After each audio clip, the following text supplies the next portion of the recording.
नमस्कार, आप देख रहे हैं न्यूज नाइट और आपके साथ मैं हूं ममता चोपड़ा। और अगले 1 घंटे में हम आपको बताएंगे कि किस तरीके से हरियाणा और जम्मू कश्मीर के चुनावों को लेकर चुनावी घमासान लगातार बढ़ रहा है। इसी क्रम में आज भी प्रधानमंत्री ने हरियाणा और जम्मू कश्मीर में चुनावी रैलियों को संबोधित करते हुए तमाम विपक्षी दलों पर निशाना भी साधा। लेकिन साथ ही साथ इन्हीं रैलियों में प्रधानमंत्री ने डोडा में इस बात को भी सामने रखा कि किस तरीके से हमारे भारत के पत्रकार को अमेरिका में कांग्रेसी कार्यकर्ताओं के द्वारा, राहुल की टीम के द्वारा उसे पीटा गया।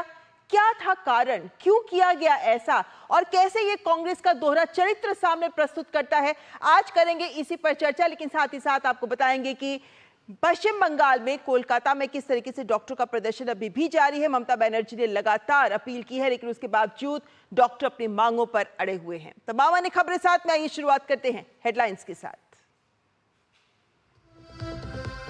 हरियाणा और जम्मू कश्मीर में प्रधानमंत्री का चुनावी शंखनाद, कहा आजादी के बाद परिवारवाद ने जम्मू कश्मीर को किया खोखला।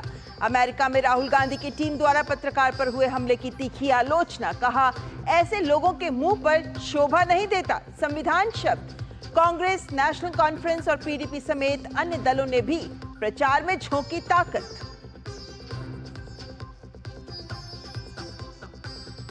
प्रधानमंत्री ने हरियाणा के कुरुक्षेत्र में जन आशीर्वाद रैली को किया संबोधित।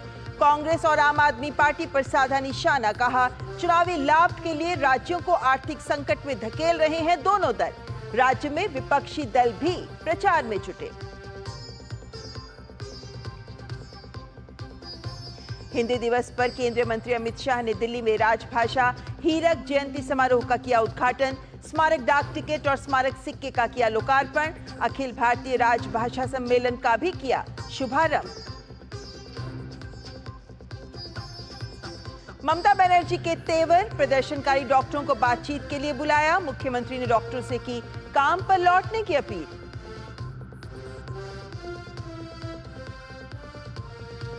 जम्मू कश्मीर के बारामूला में सुरक्षा बलों के साथ मुठभेड़ में 3 आतंकवादी ढेर। सर्च ऑपरेशन के दौरान सेना ने भारी मात्रा में बरामद किए हथियार और गोला बारूद। शिमला के संजौली में अवैध निर्माण और 11 सितंबर के पुलिस बल प्रयोग के खिलाफ मंडी, कुल्लू, चंबा सहित हिमाचल के कई बाजार रहे बंद। व्यापार मंडल ने 5 घंटे का किया सांकेतिक प्रदर्शन। प्रदर्शनकारियों ने की अवैध निर्माण हटाने और प्रवासियों की पहचान कराने की मांग। और हॉकी एशियन चैंपियंस ट्रॉफी में भारत ने पाकिस्तान को 2-1 से हराया। कप्तान हरमनप्रीत सिंह ने दागे दोनों गोल। प्रतियोगिता में टीम इंडिया की लगातार 5वीं जीत।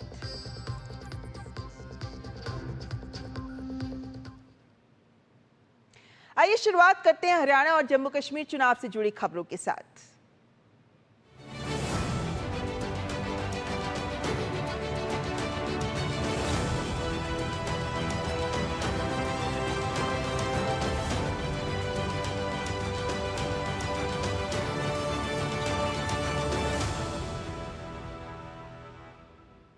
जम्मू कश्मीर और हरियाणा, इन दोनों राज्यों में चुनावी घमासान जोर पकड़ रहा है।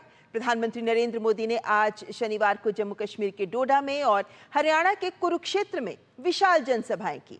हरियाणा में कांग्रेस और आम आदमी पार्टी पर प्रधानमंत्री ने कटाक्ष करते हुए कांग्रेस पर आरक्षण विरोधी होने का आरोप लगाया, तो वहीं डोडा में कांग्रेस, एनसी और पीडीपी परिवारों पर निशाना साधते हुए 370 की वापसी जैसे उनके द्वारा किए जा रहे वायदों पर उन्हें जमकर घेरा।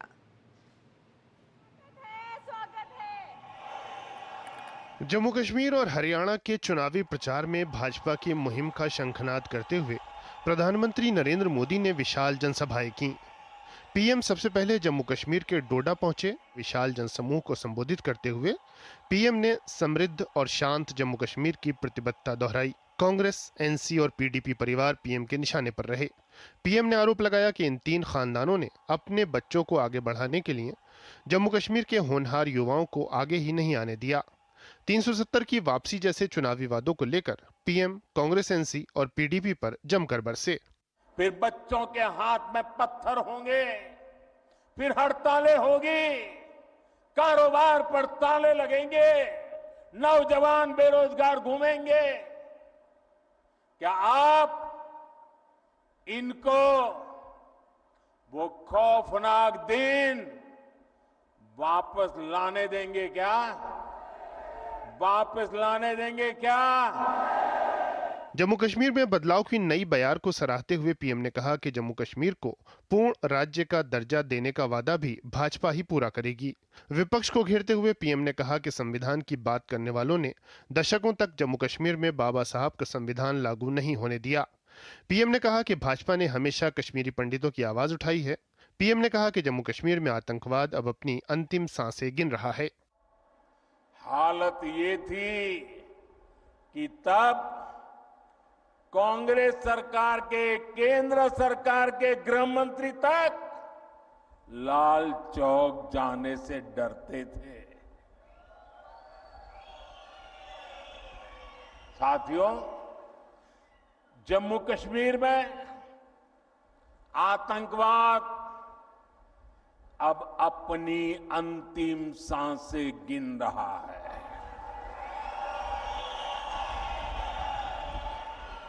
पिछले 10 साल में जम्मू कश्मीर में जो बदलाव आया है वो किसी सपने से कम नहीं है।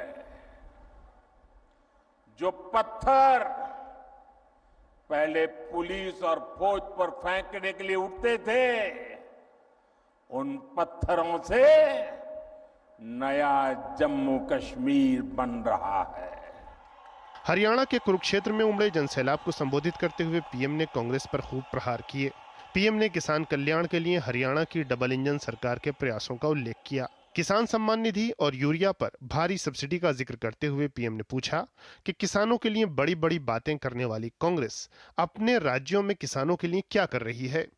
पीएम ने कांग्रेस पर झूठ और अराजकता की राजनीति और तुष्टीकरण का आरोप लगाया। आज तो हालात ये हो गई है कि कांग्रेस के राज में कर्नाटका में गणपति जी को भी सलाखों के पीछे डाला जा रहा है। गणपति जी को पुलिस के डिब्बे में बंद कर दिया। पूरा देश आज गणेश उत्सव मना रहा है और कांग्रेस विघ्नहर्ता की पूजा में भी विघ्न डाल रही है। तुष्टीकरण के लिए कांग्रेस कुछ भी कर सकती है। पीएम ने कांग्रेस पर दलित, आदिवासी और ओबीसी विरोधी होने का आरोप लगाया। पीएम ने नेहरू इंदिरा से लेकर राजीव गांधी तक कांग्रेस नेतृत्व के आरक्षण विरोध की याद दिलाई। अब कांग्रेस का शाही परिवार फिर आरक्षण खत्म करने पर अड़ रहा है। लेकिन मेरी बात कांग्रेस कान खोल करके सुन ले। जब तक मोदी है तब तक बाबा साहब आंबेडकर के दिए आरक्षण में से रत्ती भर भी लूट नहीं करने दूंगा, हटाने नहीं देने दूंगा। एससी, एसटी, ओबीसी का आरक्षण रहेगा, ये मोदी की भी गारंटी हो और भविष्य में उसके लिए लड़ाई लड़ने की भी गारंटी है। पीएम ने हिमाचल प्रदेश, कर्नाटक और तेलंगाना में कांग्रेस सरकारों की नीतियों की वजह से फैली आर्थिक बदहाली का जिक्र किया। पीएम ने कांग्रेस के झूठे चुनावी वादों की याद दिलाई। पीएम ने आम आदमी पार्टी को पंजाब की आर्थिक बदहाली का जिम्मेदार बताया। पीएम ने कहा कि इन दलों ने अच्छे खासे राज्यों को बर्बाद कर दिया है। Bureau report, DD news. और आज अपनी रैली में प्रधानमंत्री ने एक और बात की जो पत्रकारों से जुड़ी है, और पत्रकारिता को तो लोकतंत्र का चौथा स्तंभ माना जाता है। ऐसे में राजनीतिक हितों के लिए यदि संविधान की दुहाई देने वाले ही पत्रकारों के सवाल पर उन पर हमला कर उनकी आवाज दबाने लगे तो विरोध होना स्वाभाविक ही है।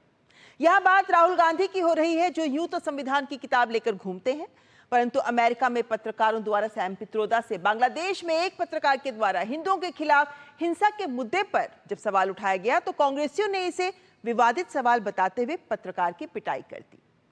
इस घटना से कई ऐसे सवाल भी उपज रहे हैं जिन्हें लेकर भाजपा कांग्रेस पर हमलावर है, और प्रधानमंत्री ने अपनी रैली में भी इस बात का जिक्र किया। चुनावी रैलियों में विपक्ष पर निशाना साधने के साथ साथ प्रधानमंत्री ने डोडा की रैली में एक और मुद्दा भी उठाया। पीएम ने कांग्रेस नेता राहुल गांधी की अमेरिका यात्रा के दौरान भारतीय पत्रकार पर हमले का जिक्र करते हुए संविधान की दुहाई देने वालों पर हमला बोला और कहा कि मोहब्बत की दुकान खोलने की बात करने वालों ने विदेशी धरती पर एक भारतीय के साथ ऐसा व्यवहार किया है। संविधान शब्द इन लोगों के मुंह पर शोभा नहीं देता। अमेरिका की धरती पर हिंदुस्तान के एक बेटे को, वो भी एक पत्रकार को, और वो भी भारतीय संविधान की रक्षा के लिए काम करने वाले पत्रकार को कमरे में बंद कर करके उनके साथ जो व्यवहार हुआ है, क्या ये लोकतंत्र को, संविधान की मर्यादाओं को उजागर करने वाले विषय? क्या अमेरिका की धरती पर भारत के पत्रकार की पिटाई करके क्या भारत की प्रतिष्ठा बढ़ा रहे हो? आपके मुंह में संविधान शब्द शोभा नहीं देता। विदेशों में देश की छवि खराब करने और पत्रकार के साथ बदसलूकी किए जाने को लेकर भाजपा राहुल गांधी पर निशाना साध रही है। राहुल गांधी जी वो नेता हैं जो हर सत्र के बाद आदतन विदेश जाते हैं, फिर फितरतन वहां से बैठकर भारत के विरुद्ध तमाम अनर्गल और आपत्तिजनक बातें करते हैं और फितरतन भारत विरोधी स्थापित एजेंडाधारी व्यक्तियों के साथ मुलाकातें करते हैं। भारत में मीडिया को डिमोरलाइज करने के लिए जात की बात करते हैं और वहां मीडिया पे हाथ उठाने पे आ गए। राहुल गांधी अभी तो बांग्लादेश के हिंदुओं पे, बहनों पे बलात्कार, अत्याचार, आगजनी हो रहा है। राहुल गांधी इस प्रश्न के जवाब में उनके सहयोगियों ने माइक फेंक दिया, छीन लिया। क्या हिंदुओं से इतना नफरत है? आने वाले दिन में क्या पत्रकार कोई पूछेगा तो उसकी जुबान बंद कर देंगे, जीभें काट लेंगे क्या? ये तो लोकतंत्र के ऊपर प्रहार है। नेशनल यूनियन ऑफ जर्नलिस्ट ने इस घटना का कड़ा विरोध किया है। अपने विरोध पत्र में उन्होंने अमेरिका में पत्रकार पर हमले का जिक्र करते हुए लिखा है कि पहले भी राहुल पत्रकारों पर हमला बोलते रहे हैं। मीडिया पैनलिस्ट पर कांग्रेस प्रवक्ता हमला बोलते रहे हैं। पत्रकारों की जाति पूछकर उनका अपमान भी किया गया। प्रधानमंत्री द्वारा ये मुद्दा उठाया गया क्योंकि ये न केवल पत्रकारों की स्वतंत्रता पर हमला है, बल्कि जो सवाल पूछा गया वो बांग्लादेशी हिंदुओं से जुड़ा था। दरअसल ये घटना अमेरिका में घटित हुई, जहां राहुल गांधी के अमेरिकी दौरे को लेकर एक निजी भारतीय चैनल का पत्रकार कांग्रेस के ओवरसीज अध्यक्ष सैम पित्रोदा का इंटरव्यू कर रहा था। जब सवाल पूछा गया कि क्या राहुल अमेरिकी सांसदों के साथ बैठक के दौरान बांग्लादेश में हिंदुओं के खिलाफ हिंसा का मुद्दा उठाएंगे, तो राहुल गांधी की टीम के सदस्य इसे विवादित सवाल बताते हुए भड़क गए और पत्रकार की पिटाई कर दी गई और मोबाइल फोन में से सारी रिकॉर्डिंग भी डिलीट कर दी गई। राहुल गांधी अपने अमेरिकी दौरे के दौरान भारतीय लोकतंत्र और देश के खिलाफ दिए गए विवादित बयानों को लेकर पहले से ही सवालों के घेरे में हैं। ऐसे में पत्रकार पर हमला और बांग्लादेशी हिंदुओं के खिलाफ हिंसा के सवाल पर कांग्रेसियों द्वारा दिखाई गई असहिष्णुता से ये विवाद गहरा सकता है। Bureau report, DD news. इस खबर पर आगे बढ़ने से पहले इस वक्त की ब्रेकिंग न्यूज आपके सामने रखना चाहेंगे जो पश्चिम बंगाल से आ रही है। पश्चिम बंगाल जहां डॉक्टरों के साथ बातचीत करने की पहल कर रही मुख्यमंत्री ममता बनर्जी को झटका लगा है, क्योंकि डॉक्टरों और मुख्यमंत्री ममता बनर्जी के बीच बैठक नहीं हो पाई है। आज शाम फिर से वक्त दिया गया था डॉक्टर्स को आकर बात करने के लिए, लेकिन डॉक्टर्स नहीं पहुंचे क्योंकि लाइव स्ट्रीमिंग या वीडियोग्राफी की जो मांग थी डॉक्टर्स की, उसे लेकर ये बैठक नहीं हो पाई। बंगाल सरकार ने लाइव स्ट्रीमिंग या वीडियोग्राफी की अनुमति नहीं दी है, जिसके चलते डॉक्टर्स बातचीत के लिए नहीं पहुंचे हैं, क्योंकि डॉक्टरों की ये अन्य मांगों के साथ साथ ये भी मांग रही है कि अगर वे मुख्यमंत्री के साथ बातचीत करने के लिए पहुंचेंगे तो या तो उस बातचीत की लाइव स्ट्रीमिंग की जाए या फिर उन्हें उसकी वीडियोग्राफी, उसकी वीडियो रिकॉर्डिंग के लिए अनुमति दी जाए, जो बंगाल सरकार के द्वारा नहीं दी गई। इस वक्त हमारे साथ हमारे संवाददाता प्रसन्नजीत बख्शी भी जुड़ गए हैं। प्रसन्नजीत, ममता बनर्जी की पहल को नकार दिया है डॉक्टर्स ने, क्या लगता है अब ये तो एक तरीके का गतिरोध सामने आ गया है? देखिए, इस गतिरोध के कारण ही ममता बनर्जी और उनकी सरकार के ऊपर बंगाल के लोग, बंगाल की डॉक्टर और पूरे देश और दुनिया के लोगों की जो सवाल है वो सवाल टिकी हुई है। क्योंकि क्या प्रॉब्लम है कि आज जब डॉक्टर 6:39 पे कालीघाट पर ममता की आवास पर पहुंचे और अभी तक वो इंतजार में है सिर्फ एक बात पर। उन्होंने कहा कि ठीक है, मान लीजिए कि ये अगर लाइव स्ट्रीमिंग ना हो, लेकिन कम से कम हमारी तरफ से जो वीडियोग्राफर गए हैं, उनके साथ 2 वीडियोग्राफर गए हैं, मतलब एक वीडियोग्राफर और एक उनके असिस्टेंट, इन दोनों को अंदर घुसने नहीं दिया गया और सरकार की तरफ से बताया गया कि ये लाइव स्ट्रीमिंग और वीडियोग्राफी मामला अनकॉम्प्रोमाइजिंग है, इसमें हम कुछ नहीं कर सकते। हम ना लाइव स्ट्रीमिंग करने दे सकते हैं, ना हम वीडियोग्राफी करने दे सकते हैं। डॉक्टर की तरफ से ये बताया गया कि देखिए, ना आपके ऊपर हमारी भरोसा कुछ कम है, नहीं चीफ मिनिस्टर के ऊपर भरोसा कम है, लेकिन हमें हमारी जो हजारों डॉक्टर हमारे पीछे वहां पे धरना स्थल पर प्रदर्शन पर है, उनको हम जाके यहाँ पे कोई कॉम्प्रोमाइज किया कि नहीं, यहाँ पे जाके आपकी जो आंदोलन की जो मांगे हैं रखा कि नहीं, इसका जवाब देना पड़ेगा। इसका जवाब देने के लिए लाइव स्ट्रीमिंग हम पहले मांग कर रहे थे, लेकिन उससे पीछे आ रहा है। हमारी तरफ से जो लोग वीडियोग्राफी करने के लिए हम लाए हैं, कम से कम उन्हें वीडियोग्राफी करने दीजिए कि हम वापस जाके कम से कम हमारी जो डॉक्टर साथी है या परिवार, ये बाकी लोग हैं, वो हमें अविश्वास ना करें। को क्या जवाब देना है और उनको क्या डिटेल बतानी है, उनके लिए भी कोई सबूत होना चाहिए, इत्यादि तमाम बातें करके डॉक्टर्स ये तो बात अपनी रख रहे हैं सामने कि हमें कम से कम वीडियो रिकॉर्डिंग की तो अनुमति दी जाए। लेकिन ममता बनर्जी किस बात को, क्या बात सामने रख रही है, क्या तर्क रख रही हैं कि वो इसकी अनुमति नहीं दे रही है? पहले हमने देखा था कि लाइव स्ट्रीमिंग की बात करें तो कानून की, अदालत की दुहाई दे रही थी वो, लेकिन वीडियोग्राफी के लिए क्या तर्क है उनका? कोई तर्क नहीं है। देखिए, ममता इसमें ही इसी जगह जो है, इसी जगह पे ममता बनर्जी अपना जो अपने ऊपर लोगों की भरोसा है, उस भरोसा को खो रही है। अपने ऊपर लोगों का जो विश्वास है, वो विश्वास को खो रही है। सिर्फ उनके जो अपोजिशन है उनकी नहीं, बाकी सब लोगों की भरोसा खो रही है ममता बनर्जी। क्योंकि वीडियोग्राफी ये जाहिर सा है कि अच्छा, इसमें और एक बात ममता मैं कह दूं कि डॉक्टर की तरफ से बताया गया कि बाकायदा जिससे सरकारी मीटिंग में माइन्यूट बनाने की एक तरीका है, वैसे माइन्यूट्स बनाने के लिए जो प्रोफेशनल्स होते हैं, आप जानते हैं कि इस तरह की मीटिंग का माइन्यूट्स बनाने के लिए कोई स्टेनोग्राफर या इस तरह की कोई प्रोफेशनल होता है कि ऐसा कोई माइन्यूट्स बनाने के लिए प्रोफेशनल और एक स्टेनोग्राफर को रखा जाए, ऐसा इंतजाम भी सरकार की तरफ से नहीं किया गया। मतलब इस मीटिंग का कोई रिकॉर्ड सरकार के पास या लोगों के पास या डॉक्टर के पास ना हो, इस तरह की पूरे कोशिश ममता बनर्जी की तरफ से किया जा रहा है। जिसके खिलाफ है डॉक्टर, भारी बारिश है, वो पिछले 1.5 घंटे से बाहर इंतजार में है कि हमें हमारी वीडियोग्राफर को अंदर जाने दीजिए। माइन्यूट्स की बात भी छोड़ दीजिए, वीडियोग्राफर को जाने दीजिए, उनको पूरे की पूरे मीटिंग को वीडियो करने दीजिए। कम से कम वापस जाके हमारी लोगों को हम बता पाए कि आपकी बात को हम सही तरीके से चीफ मिनिस्टर और एडमिनिस्ट्रेशन के सामने रख पाए। लेकिन इसका भी नहीं, इसके कारण ही लोगों का कहना है कि ममता कुछ गलत काम करने की कोशिश में है, कोई गलत मंशा के साथ सब कुछ करना चाहती है। अब देखना यह है आगे जाके कुछ मिनटों में क्या हो ममता।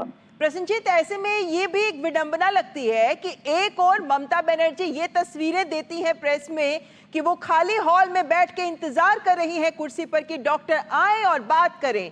एक और वो कहती हैं कि अगर डॉक्टरों को चाहते हैं, अगर सब चाहते हैं तो मैं अपना इस्तीफा देने को तैयार हूं। एक और वो इस तरीके की तस्वीर प्रस्तुत कर रही हैं। दूसरी ओर डॉक्टरों की एक मांग जो वो पहले से सामने रख चुके हैं, उसको भी मांगने को तैयार नहीं है। क्या अपने इस व्यवहार से कहीं ना कहीं सिंपैथी गेन करने का एक उनका प्रयास है? क्योंकि उनके जो नरम पड़े तेवर हैं, उन पर भी सवालिया निशान खड़े होते हैं आज के इस व्यवहार से। ममता, अभी आप जब बात कर रहा हूं तब एक और स्टिल फोटोग्राफ सरकार की तरफ से, ममता की तरफ से दिया गया है कि उनका जो घर है, जो घर हम पिछले सालों से देख रहा हूं, उनकी दरवाजे, उस घर के दरवाजे पर ममता खड़ी है, उस स्टिल फोटोग्राफ को दिया गया है। मतलब जिस तरह से कल एक खाली हॉल पे फोटोग्राफ दिया गया था, इस तरह से अपने घर के दरवाजे पे खड़ी है, इसका फोटोग्राफ भी दिया गया है। मैं बात कर रहा हूं इसीलिए आपको भेज नहीं पा रहा हूं, लेकिन तुरंत भेजेंगे। लेकिन बात यह है कि ये जिस तरह से ममता एक तरफ दोपहर को जो जगह है, प्रदर्शन स्थल है, वहां पे आके कहती है कि अब आप लोगों की दीदी बन के मैं यहाँ पे आया हूँ, तो अगर दीदी है तो क्या दिक्कत है कि जो बातचीत है उसका रिकॉर्डिंग हो जाए। अरे अगर ऐसा मान ले कि जो यूट्यूब में आजकल पर्सनलाइज वीडियो बनते हैं, उस तरह की पर्सनलाइज वीडियो के हिसाब से ये वीडियोग्राफी कर ले दीदी और भाई ने, दीदी और बहनों ने, इस तरह की वीडियोग्राफी कर ले। अगर दीदी के साथ बातचीत का वीडियो नहीं कर पाते हैं तो चीफ मिनिस्टर के साथ बात करने का क्या फायदा है? ये डॉक्टर का सवाल है और डॉक्टर लोगों का ये जो सवाल है, इस सवाल का कोई जवाब ना चीफ सेक्रेटरी के पास है, ना डीजीपी के पास है, ममता बनर्जी के पास तो है ही नहीं। इसी के कारण डॉक्टर के मन में ये सवाल उठने लगा है कि अंदर बुला के, अंदर दरवाजा बंद करके उनके ऊपर दबाव डाला जाएगा या उनके ऊपर कोई गलत तरीका अपनाया जाएगा, जो ये लोग नहीं चाहते हैं। बिना वीडियोग्राफर की ये घर के अंदर घुसना नहीं चाहते हैं जी, और ये पूरी तरह से दिखाता है कि किस तरीके से ममता बनर्जी पर अविश्वास है डॉक्टर्स का, और ममता बनर्जी दूसरी ओर फोटोज की राजनीति करने पर उतारू हैं। बहुत बहुत धन्यवाद प्रोसेनजीत हमारे साथ एक खबर साझा करने के लिए। तो इस वक्त की बड़ी खबर पश्चिम बंगाल से कि डॉक्टर्स और ममता बनर्जी के बीच बैठक नहीं हुई, क्योंकि डॉक्टर्स ने वीडियोग्राफी की जो मांग की वो ममता बनर्जी ने नहीं मांगी, इसलिए ममता बनर्जी की ना मांगने के कारण ये बैठक नहीं हो पाई। न्यूज़ नाइट में हम आगे चर्चा करेंगे हमारे आज के विषय की, जिसके हम लगातार बात करेंगे किस तरीके से अमेरिका में पत्रकार पर हमला किया और कैसे ये भी लोकतंत्र पर भी हमला माना जाना चाहिए, और कैसे ये कांग्रेस का दोहरा चरित्र राहुल गांधी का भी दोहरा चरित्र सामने रखता है। करेंगे इस पर चर्चा, लेकिन उससे पहले यहां रुकेंगे एक ब्रेक के लिए। MDH का किचन किंग किचन में हो तो हम सब कुछ बना सकते हैं। बैंगन का भरता, आलू गोभी, भिंडी मसाला और भी बहुत कुछ। MDH। बात जब पीढ़ियों के लिए बनने वाले घर की हो तो जिम्मेदारी बड़ी हो जाती है। गैलेंट समझता है ये जिम्मेदारी। अब डबल M रिब्स के साथ गैलेंट एडवांस TMT रीबार, निर्माण का रियल हीरो।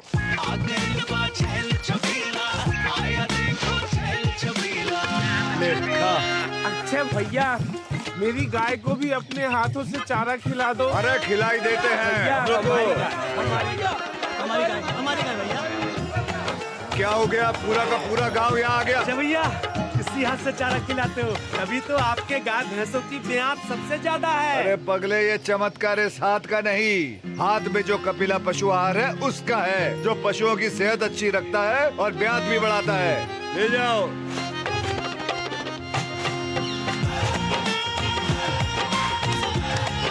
कपिला, देश का नंबर 1 पशु आहार।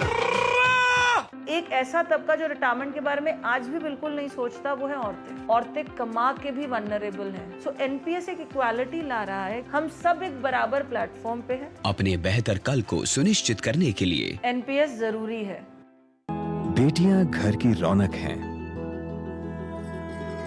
बेटियां घर संवारती हैं। बेटियां पीढ़ियां सजाती हैं। बेटियां घर की बुनियाद कहलाती हैं। बेटियों को सलाम करता है मोंगिया स्टील, स्टील का बादशाह। तड़के वाली, भोली भाली, मेहनत वाली, असली तड़के वाली, ये तो बड़ी समझदार, बड़ी होशियार। MDH के सही टेस्ट का असली taste, MDH ginger garlic paste.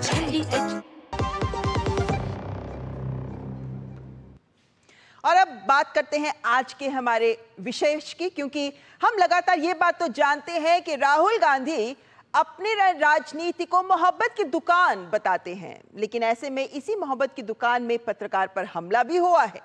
तो इसी से जुड़ा हमारा आज का विशेष जो यही बात सामने रखता है, मोहब्बत की दुकान में पत्रकार पर हमला। चर्चा के लिए हमारे साथ जुड़े हैं निखिल जैन, जो राजनीतिक विश्लेषक हैं, कांग्रेस पार्टी के समर्थक हैं। साथ ही हमारे साथ SN सिंह जी हैं, जो भाजपा के प्रवक्ता हैं। अनंत विजय, वरिष्ठ पत्रकार। तीनों मेहमान, आप तीनों का बहुत बहुत स्वागत है हमारी इस चर्चा में। और निखिल जी, सबसे पहले आपसे शुरुआत करना चाहूंगी, क्योंकि जानते हैं कि राहुल गांधी जो बात कहते हैं हम सब जानते ही हैं, लेकिन कहीं ना कहीं अब ये नजर में आ रहा है कि कथनी और करनी में बड़ा फर्क है। मोहब्बत की दुकान की बात करते हैं, लेकिन उसमें भी पत्रकार पर हमला, ये हिंसा क्यों? मात्र एक सवाल पूछने पर क्यों? ममता जी, पहली बात तो ये अगर ये हिंसा हुई है तो ये राहुल गांधी ने नहीं करी है। जो रोहित शर्मा जी जो पत्रकार हैं उनका भी आरोप यही है कि कुछ लोगों ने करी, ना राहुल गांधी ने ना सैम पिट्रोडा ने। उस इवेंट में जो कुछ लोग थे कथित तौर पे उन्होंने ये हिंसा करी। कौन थे दूसरी वो कुछ लोग? कौन थे वो कुछ लोग? रोहित शर्मा जी का आरोप है कि ये कांग्रेस पार्टी के समर्थक थे, राहुल गांधी की एडवांस टीम थी। बट बात यह है कि आज की इतनी बटी हुई राजनीति में पत्रकार भी दो धड़ों में बट गए हैं। एक धड़े के पत्रकार बाकी सारे पत्रकारों को गोदी मीडिया कहते हैं, दूसरे धड़े के वही गोदी मीडिया, कथित तौर पे गोदी मीडिया पत्रकार इन सबको लेफ्टिस्ट, लिबटार्ड, लट्टियंस गैंग, पता नहीं क्या क्या कहते हैं। आज की तारीख में अगर एक पत्रकार किसी भी राजनेता पे, चाहे वो नरेंद्र मोदी पे हो या राहुल गांधी पे हो, कोई टीका टिप्पणी करे तो पहले मैं एक जांच की वेट करूंगा कि जांच का रिजल्ट क्या है, जांच का निर्णय क्या है। मैं आपको याद दिलाऊंगा, मैं कुछ महीने पहले इसी स्टूडियो में प्रदीप भंडारी जी के साथ था, जिन्होंने एक पोल करा था, जिस पोल में उन्होंने बीजेपी को 350 शायद सीटें दिखाई थी और वो कथित तौर पे निष्पक्ष थे। उससे पहले एक वो मीडिया संस्थान में थे और पत्रकार थे। आज आप शायद आपका उनसे राब्ता होता रहता होगा भाजपा के स्पोक्सपर्सन की तरह, प्रवक्ता की तरह। जब पत्रकार पार्टियों की लाइन लेने लग जाएंगे, चाहे वो भाजपा की हो या कांग्रेस की हो, केवल एक पत्रकार का आरोप जिसमें कोई प्रमाण नहीं है, साक्ष्य नहीं है, कोई एविडेंस नहीं है, मैं तब तक नहीं मान पाऊंगा जब तक कोई जांच ना हो। अगर ये हुआ है तो बिल्कुल गलत है, जांच होनी चाहिए। निखिल जी, आप एक बहुत जनरलाइज्ड बात कर रहे हैं जब पत्रकारों की बात करते हैं। ये जब गोदी मीडिया वर्ड यूज कर रहे हैं, ये भी कांग्रेस की ही देन है। नहीं, लेकिन आप यहाँ जब पत्रकारों पर हमला कर रहे हैं, मैं उसको लेकर सवाल उठाना चाहूंगी, क्योंकि इस घटना की जिसकी बात हो रही है, इस घटना में जो सवाल पूछा गया, उस सवाल को विवादित कांग्रेस की, राहुल गांधी की टीम ने उसको विवादित कहा। तमाम बातें आप और छोड़ दीजिए, जो आप उदाहरण दे रहे हैं वो सब बातें दरकिनार करिए। अगर आप इस मुद्दे की बात करते हैं, क्योंकि ऐसी ही बातें करके तो कांग्रेस पत्रकारों को घेरती रही है, इस मुद्दे पर आते हैं। इस बार जो घटना की बात हो रही है, उसमें जो सवाल पूछा गया था, वो सवाल तो हमारे देश के ही कितने पत्रकार हैं जो पूछ चुके हैं कांग्रेस और राहुल गांधी से स्वयं। वही कि बांग्लादेश में जो हिंदुओं पर हिंसा हो रही है उनके खिलाफ, क्या उस सवाल को लेकर भी राहुल गांधी जब अमेरिकी सांसदों के साथ, सेनेट के साथ, कांग्रेस के सदस्यों के साथ बातचीत करेंगे, बैठक करेंगे, क्या वो इस मुद्दे को उठाएंगे? ये कोई ऐसा सवाल नहीं है जो किसी पार्टी विशेष की सोच रही हो। ये तो एक ऐसा सवाल है जिसका जवाब बहुत लोग जानना चाहेंगे, क्योंकि विपक्ष, देखा जाए तो लोकसभा के नेता हैं राहुल गांधी विपक्ष के, तो ऐसे में उनकी जवाबदेही तो बनती ही है ना। ममता जी, आपके तर्क में ही मेरी बात का प्रमाण है कि ये एक ऐसा सवाल है कि बांग्लादेश में जो हिंदुओं पे अत्याचार हो रहे हैं, क्या कांग्रेस पार्टी का, राहुल गांधी का इसको लेकर क्या रुख है? ये सवाल केवल उन पत्रकार ने पहली दफा नहीं पूछ लिया, वो कोई खुलासा या स्कैंडलस चीज नहीं थी। मैं रुख की बात नहीं कर रही। पहले भी पूछा गया। निखिल जी, यहाँ बात हो रही है क्योंकि अमेरिका जा रहे थे राहुल गांधी, उनके आने से एकदम पहले ये इंटरव्यू सैम पित्रोदा के साथ हुआ था। इसी वजह से वो ये जानना चाह रहे थे कि उनकी जो बैठकें होनी हैं, उन बैठकों में क्या वो ये मुद्दा भी उठाएंगे। ये सवाल लाजमी है ऐसे में जब राहुल गांधी अमेरिकी दौरे पर जा रहे हो, तो इसमें जवाब देने में इसको विवादित क्यों मानती रही राहुल गांधी की क्लोज एडवांस टीम? ममता जी, बिल्कुल यही कह रहा हूं, ये लाजमी सवाल है, वाजिब सवाल है, एक पत्रकार को पूछना चाहिए था और बहुत सही सवाल है।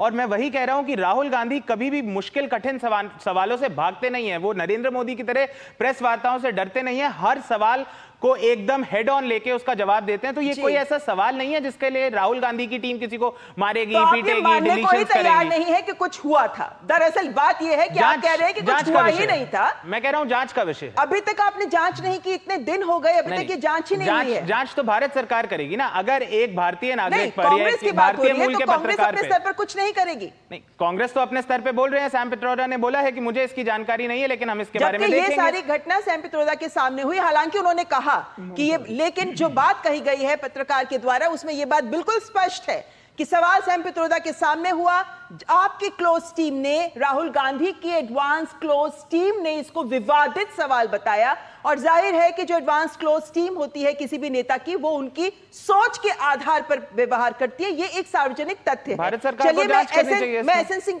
जी के पास मेरे हिसाब से तो ये एक सिक्योरिटी का मुद्दा भी है। राहुल गांधी चाहे बीजेपी के समर्थक हो या उनके विवाद में हो, बात यह है वो नेता प्रतिपक्ष हैं देश के। राहुल गांधी और नरेंद्र मोदी का खिलाफत सरकार के पाले में डाल दी, भारत सरकार के पाले में डाल दी, लेकिन आम जन इस गेंद को कांग्रेस के पाले में देखना चाहता है। कांग्रेस क्या करेगी इस बात को लेकर, इसीलिए जवाबदेही तय होनी जरूरी है। विदेश मंत्रालय चलिए आपने भाजपा के बात पास रखी। है। जी जी, चलिए एसएन सिंह जी वाले, एसएन सिंह जी क्या कहेंगे आप? ये तो कह रहे हैं कि ऐसा कुछ हुआ कि नहीं, ये तो आप ही लोगों को तय करना है, ये तो सरकार को जांच करना है, उसके बाद देखेंगे क्या होता है। ममता जी देखिए, बेशर्मी की हद देख रही है। जिम्मेदार चैनल पर बैठे हुए इंटरव्यू किसका हो रहा था? सैम पित्रोदा का। वो सैम पित्रोदा कौन है? इंडियन ओवरसीज के अध्यक्ष है। और सवाल कौन कर रहा था? पत्रकार कर रहा था। इंटरव्यू हो कहाँ रहा था? उनके घर पर, जो उनका वहां पे यूएस में घर है वहां पे हो रहा था। और अब पत्रकार आरोप किस पे लगाते हैं? अलंकार कौन है? निजी सचिव राहुल गांधी जी का। ये कह रहे हैं हुआ नहीं। तो जानते हैं क्या होता है? बेशर्मी की हद इस नाते कहते हैं कि एक बार नहीं, अंग्रेजों की बनाई हुई पार्टी को हमेशा हिंदू से, अगर हिंदू शब्द का सवाल आप पूछेंगे तो नफरत हो जाएगी। पत्रकारों से भी नफरत है। इमरजेंसी लगाने का कार्य किसने किया? पत्रकारों को 260 पत्रकारों को जेल में डालने का कार्य कौन किया? मीसा लगाने का कार्य कौन किया? पत्रकारों को जांच कौन पूछता है? तो ये कांग्रेस पार्टी वो अंग्रेजों की नीतियों पर चलती है। वो भी भारत की स्वतंत्रता को नहीं पसंद करते थे, ये भी भारत की स्वतंत्रता को नहीं पसंद। वो भी प्रेस की स्वतंत्रता को प्रतिबंधित करते थे, ये भी प्रेस की स्वतंत्रता को प्रतिबंधित करते हैं। वो भी हिंदू नाम लेने से नफरत हो जाती थी, इनको भी हिंदू नाम लेने से नफरत हो जाती है। हमने तो सवाल पूछा ना भाई आपसे कि इंटरव्यू किसका हो रहा था और इंटरव्यू कहाँ हो रहा था। सवाल ही तो उन्होंने पूछा कि अगर राहुल गांधी जी वहां पे जा रहे हैं, सांसदों से मिलेंगे, तो क्या इस बात को उठाएंगे कि बांग्लादेश में हिंदुओं पे अत्याचार हो रहा है। अब तकलीफ हो गई क्योंकि नाम हिंदू जुड़ गया था। और कार्यकर्ता कौन थे? निर्लज्जता के साथ देखिए, आप यहाँ पे बयान दे रहे हैं, आपके घर में दूसरा कोई आ गया और जांच भारतीय जनता पार्टी करेगी, भारत की सरकार करेगी। घर सैम पित्रोदा का इंटरव्यू, सैम पित्रोदा का कार्यकर्ता कांग्रेस के जो निजी सचिव राहुल गांधी के, और जांच भारतीय जनता पार्टी करेगी। निश्चित तौर पे भारत की जनता ने जांच किया कि कांग्रेस पार्टी हमेशा से हिंदुओं को डेंगू मलेरिया, हिंदू धर्म होता नहीं है, हिंदू तो हिंसक होते हैं, और पत्रकारों की स्वतंत्रता को देखिए कैसे प्रतिबंधित करते हैं। अभी आम चुनाव चल रहा था, कुछ पत्रकारों ने सवाल पूछ दिया, इन लोगों ने कहा कि फला फला चैनल में हम जाएंगे ही नहीं, क्योंकि पावर तो था नहीं, तो सेंसर लगा दिए। आज 99 का पावर है, इस नाते हाथ छोड़ने का इसीलिए हम लगातार तो सिंह जी हम ये बातें सामने रख रहे हैं कि कैसे पहले भी ऐसे तमाम घटनाएं हो चुकी हैं, और हम जानते हैं कि किसी किसी जर्नलिस्ट एसोसिएशन ने भी इस बात को सामने रखा है, इस बात की कड़ी निंदा की है। अनंत विजय जी जी एसएन सिंह जी। ममता जी 10 सेकंड और देखिए, अभी इन्होंने कहा कि हमने किसी पत्रकार को देखा, पहले पत्रकार थे, निश्चित तौर पे वो एनडीटीवी में पत्रकार थी सुप्रिया जी, आज आपके पार्टी की प्रवक्ता है। तो मुझे लगता है कि अगर आपको जानकारी अधूरी है तो जानकारी को दुरुस्त करना चाहिए, और ये जरूर स्वीकारना चाहिए कि एक भारतीय मूल के व्यक्ति को विदेश में अगर कोई पीट रहा है तो भारत की बदनामी हो रही है। और भारत माने सबका, हो सकता है कि कांग्रेस भारत को अपना न मानता हो, लेकिन आज वहां अमेरिका में भारत की बदनामी हुई, स्वतंत्रता की बदनामी हुई, प्रेस के फ्रीडम की बदनामी हुई, वो उस अभिव्यक्ति की बदनामी हुई है जिसको वो पूछना चाहता था। बदनामी किया कौन? अंग्रेजों की बनाई हुई तुष्टीकरण करने वाली राहुल गांधी की पार्टी और उनके नेता, उनके कार्यकर्ता। और इसीलिए हम स्क्रीन पर इस वक्त दिखा रहे हैं नेशनल यूनियन ऑफ जर्नलिस्ट्स ने जो जिस तरीके से कड़ी निंदा की। अनंत विजय जी, ये भी सामने शाम ही कोई लेटर सामने आई है जिसमें इस बात को सामने रखा गया कि कैसे राहुल गांधी पहले भी ये करते रहे हैं, कैसे मीडिया पैनलिस्ट्स को कांग्रेस के प्रवक्ता भी आकर उनको पर भी हमलावर रहते हैं। तमाम ये बातें इसमें सामने रखी गई हैं, लेकिन इस घटना को कांग्रेस जिस नजरिए से देख रही है वो कितना दुखदाई लगता है ऐसे में, जब हम ये मानकर चलते हैं कि पत्रकारों की स्वतंत्रता की आवाज तो खुद राहुल गांधी हर मंच पे कहते हैं, पत्रकारों की अभिव्यक्ति की स्वतंत्रता होनी चाहिए, पत्रकारों को आजादी नहीं है देश में इत्यादि। ऐसे में जब एक पत्रकार उनसे सवाल करते तो नियम बदल क्यों जाते हैं? देखिए ममता जी, आपने शुरू में मोहब्बत की दुकान कहा। राजनीति को दुकान या व्यवसाय करने वाले लोगों से राजनीति की शुचिता की कल्पना नहीं कर सकती हैं। मुझे लगता है कि अब और राहुल गांधी और जिस प्रकार से सैम पित्रोदा ने वहां पर बयान दिया है, या जिस प्रकार से हमारे पत्रकार साथी का बयान आया जिन्होंने आप बीती लिखी है, उसमें स्पष्ट है इसमें कोई जांच का विषय नहीं। और भारत सरकार अमेरिका की भूमि पर जांच नहीं करेगी, वो जांच करने के लिए लिख सकती है। ये तो नैतिकता का सवाल है कि आप पत्रकार, आपसे कोई प्रश्न पूछता है और आप अभिव्यक्ति की स्वतंत्रता के झंडा बरदार हैं, तो आप उस पर हमला करवा देते हैं, उसका मोबाइल ले लेते हैं, उसके वीडियो डिलीट कर देते हैं। अगर इसमें जांच क्या, ये तो ओपन एंड शट केस है। इसमें क्या है, 2 लोगों के बीच में मामला हुआ और एसएन सिंह जी ने तो सबके नाम भी बता दिए आपको। इसमें जांच की कोई गुंजाइश नहीं है। बस ये है कि नफरत मोहब्बत की दुकान जब दुकान हो जाती है और कोई चीज बहुत बिकने लगे वहां, तो जो दुकानदार होता है वो सोचता है कि स्टॉक में कुछ और चीज रख लो ताकि उसके भी कुछ ग्राहक हमें मिल जाए। तो मोहब्बत की दुकान में एक नफरत का स्टॉक भी थोड़ा सा आ गया है कि जो पत्रकार बोले उससे जाति पूछ लो, और जाति पूछो ही नहीं, अपने समर्थकों से उस पर हमले भी कराओ। और ये तो हम सब लोगों ने भी हाल के दौर में, इतिहास में जाऊंगा ही नहीं मैं तो, राहुल गांधी जिस प्रकार से अपने सारे रैलियों में पत्रकारों पर कटाक्ष करते थे या जिस प्रकार से उन पर हमले करते थे, मुझे नहीं लगता राहुल जी के इर्द गिर्द जितने भी उनके प्रवक्ता हैं, चाहे वो सुप्रिया भारद्वाज हो, चाहे सुप्रिया त्रिनेत्र जी हो, पत्रकार ही रही हैं, हमारी ही बिरादरी से आती हैं, हम सब लोग उनका सम्मान करते हैं। तो पत्रकारों को आजादी है राजनीति में जाने। एमजे अकबर से लेके जाने कितने लोग जब कांग्रेस में थे तो राजनीति में गए थे। तो उसका ये मसला ही नहीं है। मसला ये है कि ये आपकी वृत्ति है कि जहां पर आपके सामने कठिन प्रश्न आएंगे, आप उसको शूट द मैसेंजर की तरह आप उसको चुप कराने का प्रयास करेंगे। और ये प्रयास अमेरिका में दिखता है। मैंने वो इंटरव्यू में देखा है जो सत्यनारायण पित्रोदा का वहां बैठ के और भारत के एक निजी चैनल पे उसका इंटरव्यू हो रहा था। उन्होंने बहुत मतलब इरिटेट हो गए। I don't know, I am not privy to that information. जी जी, वो इंटरव्यू मैंने भी देखा था जिसमें उनके पास तब भी जवाब नहीं था, और शायद जब सवाल पूछा गया तब भी वो जवाब देना नहीं चाहते थे, जिसकी वजह से सारा विवाद खड़ा हुआ। लेकिन निखिल जी, यहाँ पर एक बात ये जरूर उठती है, सवाल क्या था, बार बार वही मुद्दा इंपॉर्टेंट हो जाता है। और अगर हिंदुओं के खिलाफ हिंसा की बात कहीं कही जाती है तो क्यों कांग्रेस जवाब देने में आनाकानी करती है या फिर असहज हो जाती है? सैम पित्रोदा से जो सवाल पूछा गया उससे क्यों असहज हो गई थी कांग्रेस, या आपके कांग्रेस के राहुल गांधी की क्लोज टीम? ये एक बड़ा सवाल है, क्योंकि पहले भी हमने देखा है ना कि हिंदुओं के खिलाफ जब बात होती है तो अपनी रणनीति बदल लेते हैं राहुल गांधी। जब सही सूट करता है तब बोलेंगे, नहीं तो नहीं बोलेंगे। तो पड़ोस में जब हिंसा हो रही थी बांग्लादेश में हिंदू के खिलाफ, राहुल गांधी कितने दिन तक चुप ही थे।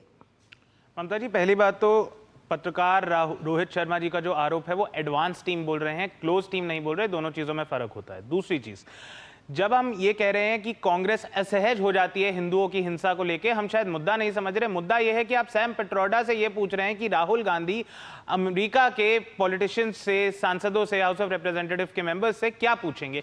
ये सवाल जायज जरूर है, लेकिन ये सवाल राहुल गांधी से पूछा जाना चाहिए था, सैम पित्रोदा से नहीं। और अगर सैम पित्रोदा ने ये कहा कि मुझे नहीं पता, तो इसमें गलत क्या है? ओवरसीज कांग्रेस के हेड होंगे, लेकिन वो राहुल गांधी तो नहीं है। राहुल गांधी किससे क्या बात करेंगे? नहीं, उनके मुख्य सलाहकारों में माने जाते हैं सैम पित्रोदा, ये कांग्रेस खुद कहती है। ममता जी, सलाहकार हैं, लेकिन इसका मतलब ये नहीं है कि उन्हें राहुल गांधी किससे क्या, कितने शब्द और कितने वाक्यों में बात करेंगे ये सब पता रहेगा। राहुल गांधी ने जिससे जो बात करनी है वो राहुल गांधी बताएंगे, वो राहुल गांधी बताएंगे। मुद्दा तो यह है कि नेता प्रतिपक्ष के फंक्शन में, इवेंट में एक ऐसा हादसा होता है जहां पर एक पत्रकार पे कथित तौर पे एक हमला होता है, लेकिन भारत सरकार का विदेश मंत्रालय, गृह मंत्रालय, इंफॉर्मेशन एंड ब्रॉडकास्टिंग मिनिस्ट्री इस पे कोई स्टेटमेंट नहीं देती, कुछ नहीं करती, सिर्फ राजनीतिक टिप्पणियां होती हैं। जी जी, एसएन सिंह जी, इन्होंने जो बात कही मैं उसी पर आपका जवाब चाहूंगी।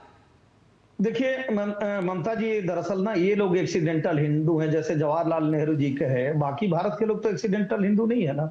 अगर हिंदू के सवाल को पूछा गया, सैम पित्रोदा खुद कह रहे हैं, उन्होंने हमसे पूछा। पहली बात तो मेरा नाम देख लीजिए साहब, निखिल जैन नाम है मेरा। आप बीच में बोली मत। सैम पित्रोदा स्वयं स्वीकार रहे हैं कि हमने कहा कि इस बात को राहुल गांधी जी बताएंगे। मतलब सवाल पूछा गया था, मतलब इंटरव्यू हो रहा था, मतलब कि इंटरव्यू का लास्ट पॉइंट था। उन्होंने कहा इस तो राहुल गांधी जी तय करेंगे कि उनको क्या सवाल पूछना, क्या नहीं पूछना। अच्छी बात है, तो इसमें बुराई क्या है? क्योंकि सब लोग ये जानते हैं कि अगर विदेश में राहुल गांधी जी जाते हैं तो सैम पित्रोदा को पता होता है कि किस विषय पे चर्चा होगी। वैसे भी किसी के भी नेता जाने से पहले का एजेंडा सेट पहले ही किया जाता है, जाकर नहीं होता। जी जी, एसएन सिंह जी, थोड़ा वक्त कम है, चलते चलते मैं अनंत विजय जी आपसे एक छोटा सा बहुत संक्षेप में कमेंट चाहूंगी कि क्या ये माना जा सकता है कि इस मुद्दे पर कहीं ना कहीं बैकफुट पर बचाव की भूमिका में है कांग्रेस? कांग्रेस को बचाव पे आना ही पड़ेगा। और अभी जांच की बात कर रहे हैं, आपको याद है उत्तर प्रदेश में जब प्रियंका गांधी से एक सवाल पूछ रहा था पत्रकार, तो उनके सहयोगी ने भी पत्रकार पर हमला किया था, आपको याद हो, तब भी जांच नहीं हुई थी। जांच की क्या बात है, ये बात ही मोरालिटी की है ये प्रेस फ्रीडम की बात है, ये कोई इन्वेस्टिगेशन का मसला नहीं है। बस मैं इतना ही कहना चाहता हूँ। जी चलिए, बहुत बहुत धन्यवाद मेरे सभी पैनलिस्ट का हमारे साथ इस मुद्दे पर जुड़ने के लिए। लेकिन एक बात स्पष्ट है कि पत्रकारिता, जैसा हम कहते हैं, लोकतंत्र का चौथा स्तंभ है। ऐसे में इसको बचाए रखना और पत्रकारों के सवालों के जवाब देना राजनेताओं का फर्ज भी है, और पत्रकारों को धमकाया नहीं जाना चाहिए। ये एक ऐसा मुद्दा है जिसको हर मंच पर उठाया जाता रहा है और इसको समझना भी जरूरी है। फिलहाल यह वक्त एक ब्रेक का, देखते रहे न्यूज़ नाइट। दादी के हाथों का जादू और खुशबू से महकता घर। MDH गरम मसाला, असली मसालों से भरा हूँ मैं, क्योंकि हर रिश्ता है स्वाद से जुड़ा। बात जब पीढ़ियों के लिए बनने वाले घर की हो तो जिम्मेदारी बड़ी हो जाती है। गैलेंट समझता है ये जिम्मेदारी। अब MM रिब्स के साथ गैलेंट एडवांस TMT रीबार, निर्माण का रियल हीरो। Payment fail? लेकिन पैसे तो कट गए, गई मेरी मेहनत की कमाई। हो जाएगी भरपाई, चिंता मत कर मेरे भाई। अगर डिजिटल ट्रांजैक्शन फेल हो जाए और अकाउंट से पैसे कट जाएं, तो बैंक समय से पैसे लौटा देगा, वरना कॉम्पनसेशन का है प्रावधान। नहीं तो RBI के ओम्बुड्समैन को शिकायत करें आप। या बिल, मेरी फीस। RBI कहता है, जानकार बनिए, सतर्क रहिए। हाथ धोकर आते हैं। साबुन की जगह हैंड वॉश। मोहन का प्रमोशन हो गया क्या? सैवलॉन हैंड वॉश तो हमारा रोज का है। सिर्फ 10 रुपए में 200 ml हैंड वॉश बनाओ। Savlon powder to gel hand wash, germ से बचाए, शान बढ़ाए। सुरक्षा की गारंटी हर चीज में जरूरी है, चाहे वो मुश्किल स्टंट हो या अच्छी फसल। इसलिए ले आइए IIL के ट्रैक्टर ब्रांड का शिनबा, जो देता है सुंडी और ट्रिप से सुरक्षा की गारंटी। बेटियां घर की रौनक हैं। बेटियां घर संवारती हैं। बेटियां पीढ़ियां सजाती हैं। बेटियां घर की बुनियाद कहलाती हैं। बेटियों को सलाम करता है मोंगिया स्टील। स्टील का बादशाह। शादी का किचन महके जहाँ, गोल्डी किचन किंग मसाले हो वहाँ। गोल्डी लाई है फ्रेश लॉक टेक्नोलॉजी, जो रखे मसालों को हर समय फ्रेश। ब्रेक के बाद रुक कर लेते हैं कुछ और खबरों का। जम्मू कश्मीर के पूर्व मुख्यमंत्री और पीपल्स डेमोक्रेटिक पार्टी की प्रमुख महबूबा मुफ्ती ने उमर अब्दुल्ला पर निशाना साधा है। उन्होंने कहा कि उमर अब्दुल्ला ने अपने शासन के दौरान कई युवाओं के खिलाफ FIR दर्ज की थी। हर जगह नौजवान समझते हैं कि PDP वाहिद जमात है जिसने जवानों की बात की है, जवानों की हिफाजत की है, जवानों को बंदूकों के बीच में से बाहर निकाला है। और आज भी मैं उमर साहब को चैलेंज देती हूँ, मैं कहती हूँ आपने अपने दौर में हजारों नौजवानों के खिलाफ FIR दर्ज किए। मैंने महबूबा मुफ्ती ने BJP सरकार के साथ हाथ मिला के 12,000 FIR वापस लिए। अगर उसको जुर्रत है तो मुझे बताइए, एक FIR वापस करके दिखा दे मुझे। हरियाणा विधानसभा चुनाव से पहले नेताओं के दल बदलने का दौर जारी है। कांग्रेस सांसद दीपेंद्र सिंह हुड्डा ने कहा है कि राज्य में कांग्रेस की सरकार आ रही है। आम आदमी पार्टी का हरियाणा में कोई प्रभाव नहीं है। सैकड़ों पदाधिकारी प्रदेश भर से जो आज कांग्रेस पार्टी में शामिल हुए हैं, ये एक संकेत है इस बात का कि भाजपा प्रदेश से जा रही है और कांग्रेस पार्टी प्रदेश में आ रही है। कांग्रेस के पक्ष में लोगों का मन बना है। आम आदमी पार्टी का ज़्यादा जनाधार हरियाणा के अंदर नहीं है, और उसके बाद क्या उनका रवैया रहता है वो तो देखो, ये तो उन्हीं के विवेक पे निर्भर है। प्रधानमंत्री नरेंद्र मोदी रविवार को झारखंड के दौरे पर रहेंगे। इस दौरान जहां वे वंदे भारत ट्रेनों की सौगात देंगे, तो वहीं भारतीय रेल से जुड़ी कई परियोजनाओं का लोकार्पण और शिलान्यास भी करेंगे। इसके अलावा प्रधानमंत्री टाटा नगर में एक रोड शो और जनसभा को भी संबोधित करेंगे। आइए देखते हैं हमारे संवाददाता अभिषेक सिंह की यह खास रिपोर्ट। 15 सितंबर झारखंड के लिए एक ऐतिहासिक दिन बनने जा रहा है। इस दिन प्रधानमंत्री नरेंद्र मोदी इस्पात नगरी के नाम से मशहूर टाटा नगर से 6 वंदे भारत ट्रेनों को हरी झंडी दिखाकर रवाना करेंगे। ये वंदे भारत ट्रेनें टाटा नगर से पटना, ब्रह्मपुर से टाटा नगर, राउरकेला से हावड़ा, देवघर से वाराणसी, भागलपुर से हावड़ा और गया से हावड़ा के बीच चलेंगी। देश भर में फिलहाल 106 वंदे भारत ट्रेनें चल रही हैं और अब इन 6 और नए वंदे भारत ट्रेनों की शुरुआत से झारखंड, पश्चिम बंगाल, बिहार, उड़ीसा और उत्तर प्रदेश में रेल कनेक्टिविटी और बेहतर हो जाएगी। इसके साथ ही प्रधानमंत्री नरेंद्र मोदी टाटा नगर रेलवे स्टेशन की पुनर्विकास परियोजनाओं का भी अवलोकन करेंगे। प्रधानमंत्री नरेंद्र मोदी झारखंड की कई महत्वपूर्ण रेल परियोजनाओं को राष्ट्र को समर्पित करेंगे और शिलान्यास करेंगे। इनमें मधुपुर बाईपास का शिलान्यास और हजारीबाग टाउन कोचिंग डिपो का शिलान्यास भी शामिल है।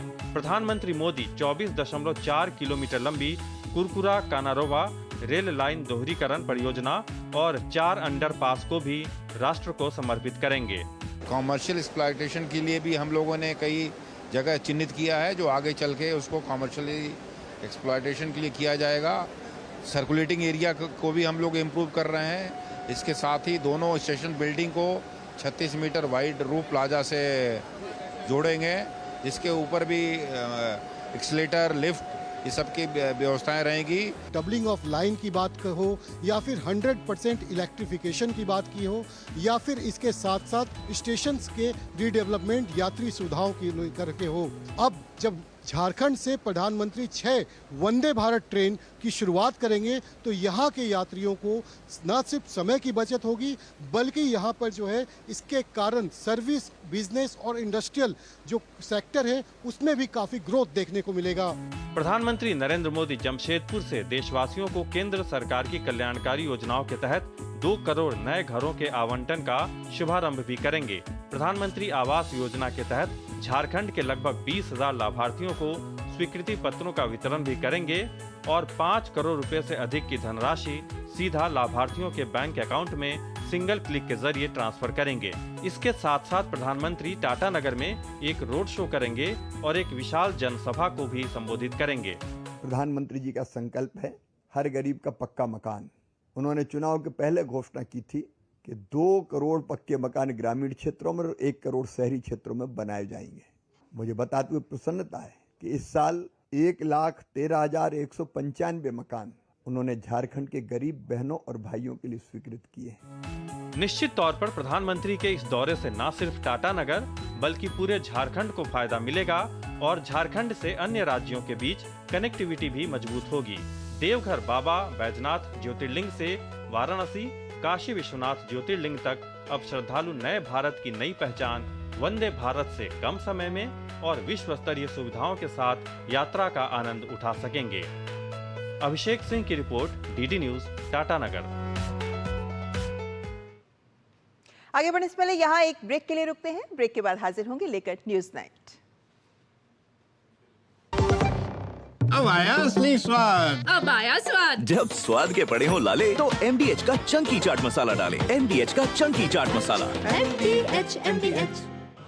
छोटे किसानों की शक्ति, कोऑपरेटिव की शक्ति और भारतीय नस्ले पशुओं की शक्ति मिलकर एक अलग ही ताकत बनती है। इस ताकत को बढ़ाने और डेयरी के विकास में जुड़े पशुपालकों, तकनीशियनों व डेयरी सहकारी समितियों को प्रोत्साहित करने के उद्देश्य से पशुपालन एवं डेयरी विभाग दे रहा है राष्ट्रीय गोपाल रत्न पुरस्कार, जिसमें इस बार से पूर्वोत्तर क्षेत्र को भी शामिल किया जा रहा है। आवेदन के लिए awards.gov.in पर जाएं या अपने नजदीकी कॉमन सर्विस सेंटर, पशु चिकित्सालय या पशुपालन और डेयरी विभाग से संपर्क करें। आवेदन 15 सितंबर 2024 तक। वो मिस्टर विकास की फाइल आप पॉलिसी बाजार। मैम, आपका हेल्थ इंश्योरेंस क्लेम अप्रूव हो गया है। अब आप सर को घर ले जा सकती हैं। क्लेम के टाइम पे हमेशा आपकी हेल्प को तैयार। पॉलिसी बाजार। 1 करोड़ का हेल्थ इंश्योरेंस सिर्फ 390 रुपए महीने से शुरू। सुरक्षा की गारंटी हर चीज में जरूरी है, चाहे वो मुश्किल स्टंट हो या अच्छी फसल। इसीलिए ले आइए IIL के ट्रैक्टर ब्रांड का शिनबा, जो देता है सुंडी और ट्रिप से सुरक्षा की गारंटी। बेटियां घर की रौनक हैं। बेटियां घर संवारती हैं। बेटियां पीढ़ियां सजाती हैं। बेटियां घर की बुनियाद कहलाती हैं। बेटियों को सलाम करता है मोंगिया स्टील। स्टील का बादशाह। शादी का किचन महके जहां, गोल्डी किचन किंग मसाले हो वहां। गोल्डी लाई है फ्रेश लॉक टेक्नोलॉजी, जो रखे मसालों को हर समय फ्रेश। और अब खबर हिमाचल प्रदेश से। शिमला के संजौली से शुरू हुआ मस्जिद का विवाद अब हिमाचल के दूसरे जिलों में भी अपना असर दिखा रहा है। विश्व हिंदू परिषद और अन्य हिंदू संगठनों ने शिमला के पास संजौली में प्रदर्शन के दौरान हुए लाठीचार्ज के विरोध में शनिवार को हिमाचल बंद का आह्वान किया था।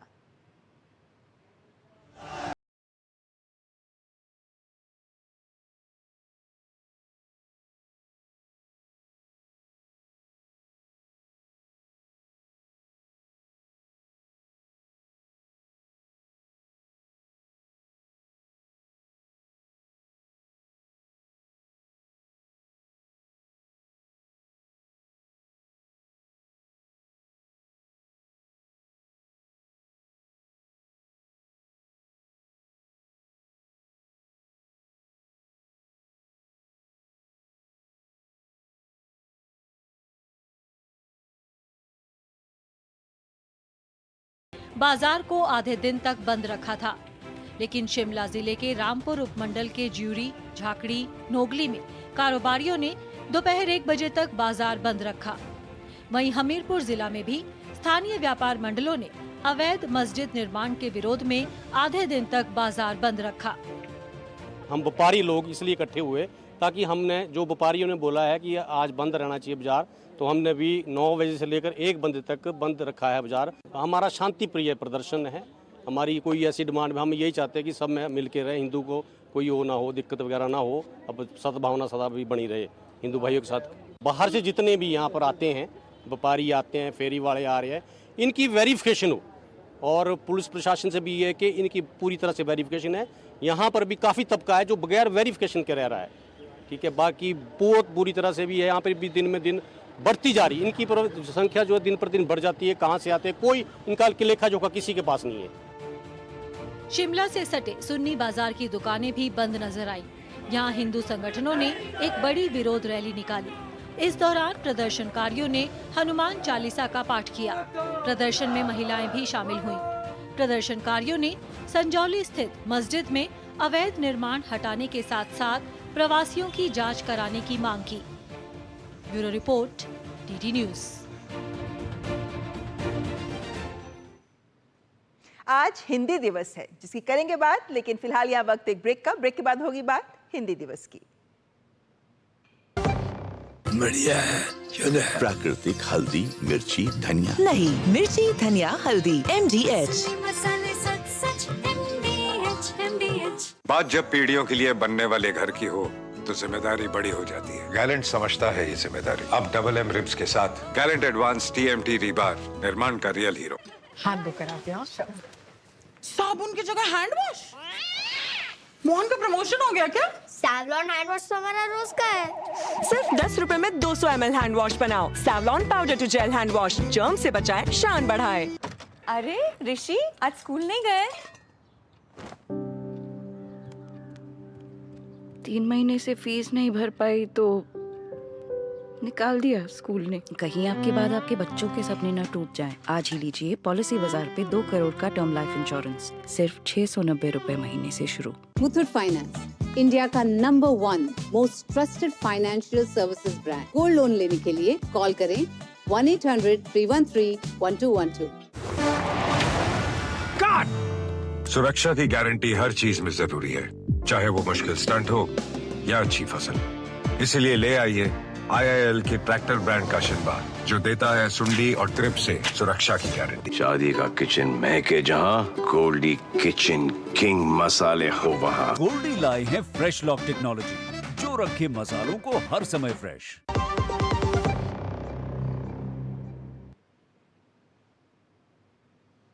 आज 14 सितंबर यानी हिंदी दिवस है और आज हिंदी के राजभाषा बनने के 75 वर्ष पूरे हो गए हैं।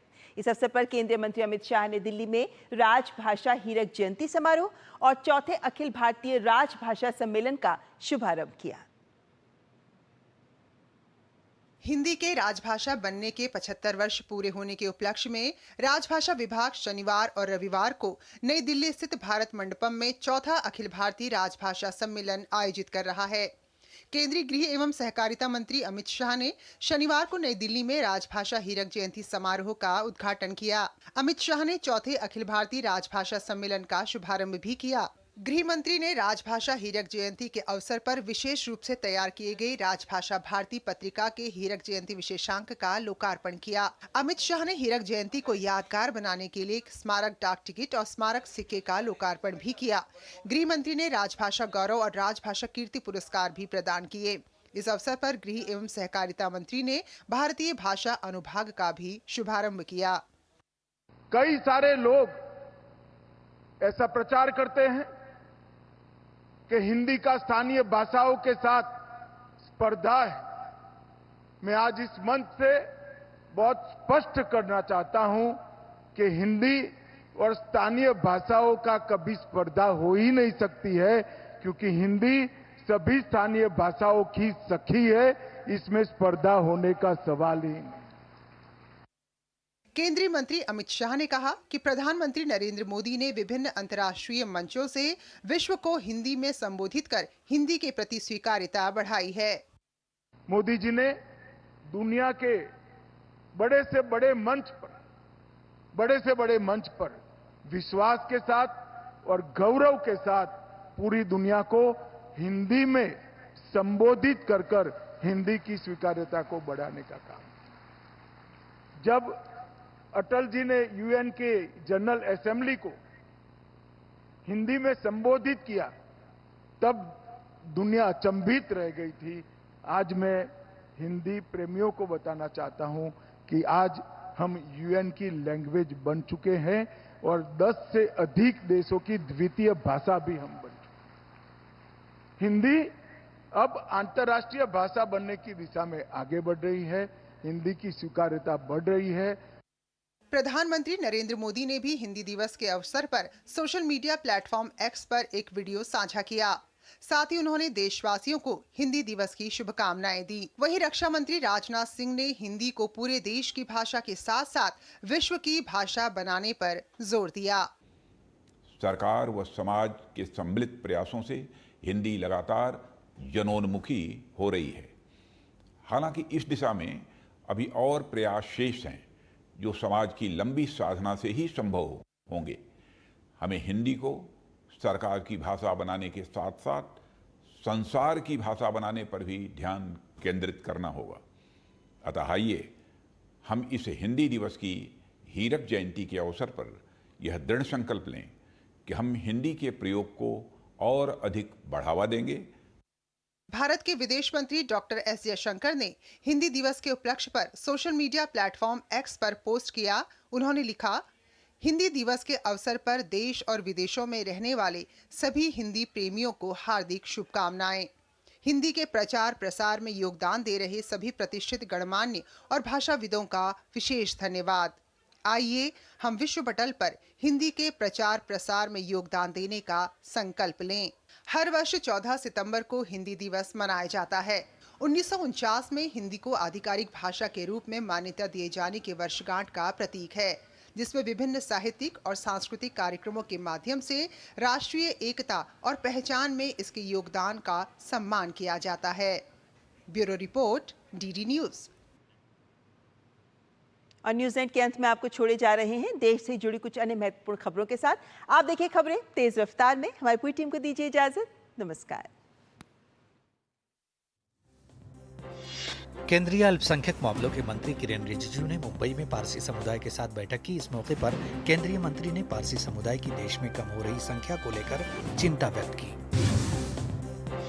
केंद्रीय कृषि एवं किसान कल्याण राज्य मंत्री रामनाथ ठाकुर ने ब्राजील के कुइआबा में आयोजित G20 कृषि मंत्रिस्तरीय बैठक में भाग लिया। रामनाथ ठाकुर ने कहा कि पीएम मोदी के नेतृत्व में भारत कृषि विकास को प्राथमिकता देता है। हमारा दृष्टिकोण न केवल उत्पादकता पर केंद्रित है, बल्कि आर्थिक, सामाजिक और पर्यावरणीय स्थिरता सुनिश्चित करता है। जम्मू कश्मीर के बारामूला जिले में सुरक्षा बलों और आतंकवादियों के बीच मुठभेड़ में 3 आतंकवादी मारे गए हैं। इलाके में सेना द्वारा चलाए गए सर्च ऑपरेशन के बाद मुठभेड़ वाले स्थान से सेना ने भारी मात्रा में हथियार और गोला बारूद बरामद किए। ब्रिगेडियर संजय कन्नौत ने मुठभेड़ के बारे में बताया कि ऑपरेशन खत्म हो गया है। जम्मू कश्मीर के किश्तवाड़ में आतंकवादियों के खिलाफ कार्रवाई करते हुए सेना ने 3 आतंकवादियों को मार गिराया है। शुक्रवार को किश्तवाड़ से 45 किलोमीटर दूर छात्रू इलाके में आतंकियों के साथ हुई मुठभेड़ में सेना के 2 जवान शहीद हो गए। गंभीर रूप से घायल 2 अन्य जवानों को एयरलिफ्ट कर ऊधमपुर के कमान अस्पताल पहुंचाया गया।